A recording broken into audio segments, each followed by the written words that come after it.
I guess to start with, it was more getting her used to. So I think at Coles or Woolies you get these 3 different types of brushes, and initially she wouldn't understand what I'm talking about. She'll just put it in there and start dribbling everywhere. Up to a point where you use the 3rd brush, which had a few bristles on there, and you start teaching her how to brush in there. Once she started to understand what was going on, it was more making her visualize an environment of what's happening in the mouth. And so it used to be, you've got these bugs on there, and they're doing poos and wees, and you want to get into the mouth with your toothbrush and clean off all those bugs before they poo and wee all over your mouth. And then you spit it all out, because you don't want to swallow all that poo and wee that you just brushed up. You want to spit it into the sink, and then give your mouth a good rinse. And so that progressed as she got older, and then fortunately her teeth have been really well. But now I also use that same story when I speak to kids in the chair, where it's, if a kid does need a filling, for example, which you know you're going to need to pop a bit of anaesthetic in to get the tooth numb, then I'll put some sleeping juice in, or some fairy juice, or whatever you want to call it, to kind of make the tooth go to sleep. So once it's asleep, then the kid understands that, okay, now we've got to get rid of the bugs that are on those teeth. And then I do try and make them visualize what's going on, whether it's, all right, we're going to get rid of the bugs now with a special drill, which I don't always say drill, I don't know what I say sometimes. But that flushes out water, and we're going to suck up all that water and all those bugs before it goes down your throat. Like a special instrument? Yeah, like a special instrument, yeah.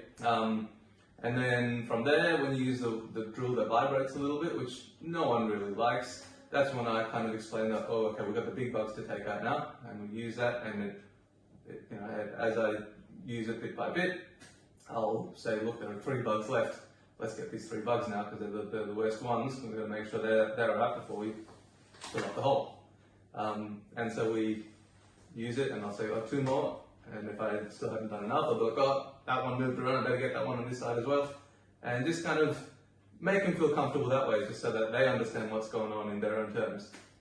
And then once it's all done, we plug it up with the filling, which is usually the easier bit, as long as they can keep their mouth open. And then use that special blue light that kind of sets everything over and So basically, I would go home and I would show, I would sit with my laptop in the living room, and we'd be looking through photos of work that I've done. So, patients who've had like a hole in their tooth and we fixed it up with a filling or something like that.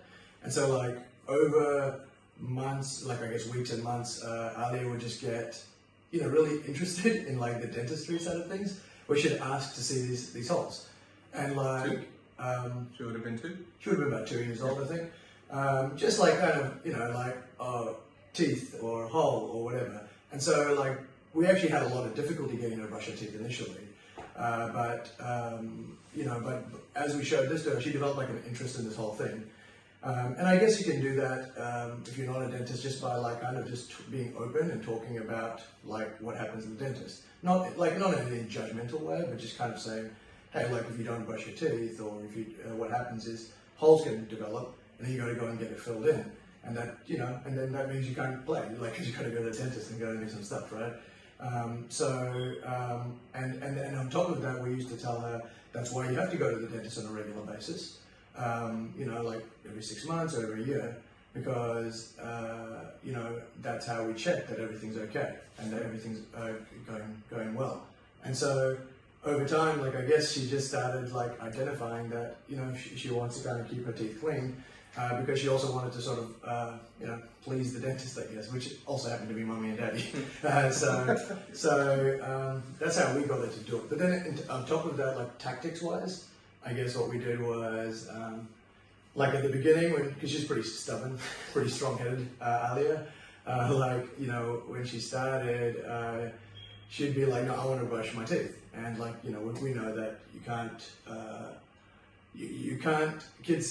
they should be brushing their teeth, but we also have to jump in and help them, because they don't have the ability to do it until they're like 7 or 8 years old. So she wouldn't let us initially help her out a little bit, and it would be a big battle.